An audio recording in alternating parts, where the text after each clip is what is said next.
ตอนเช้าวันที่3เมษายน2026นี้กองบัญชาการปกสแขวงเทียงหัวแห่งสาธารณรัฐสังคมนิยมเวียดนามนำโดยสหายพันเอกเลงอกแอง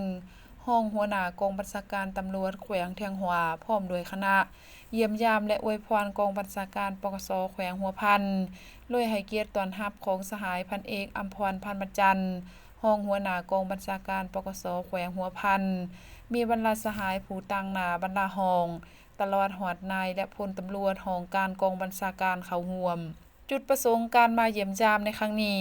ก็เพื่อเป็นการอวยพรปีใหม่ลาวพศ2569และวันต่างๆกำลังป้องกันความสงบครบรอบ65ปี5เมษายน1961ถึง5เมษายน2026ทั้งเป็นการอวยพรให้สายพัวพันมิตรภาพการร่วมมือและความสามัคคีพิเศษเวียดนามลาวนับมือเขียวสดงดงามตลอดไปพันเอกอัมพรพันธ์บัญจันทร์รองหัวหน้ากองบัญชาการปกสแขวงหัวพันยังไหลกล่าวต้อนรับและแสดงความขอบใจมายังการนำเวียดนามพร้อมด้วยคณะเบ้ารวมเบ้าเฉพาะแม่นกองบัญชาการตำรวจแขวงเทียงหัวจงมีสุขภาพแข็งแรงมีความสุขในชีวิตส่วนตัวและครอบครัวมีความเจริญในหน้าที่เวียกงานอวยพรพิเศษให้สายพัวพันความสามัคคีมิตรภาพ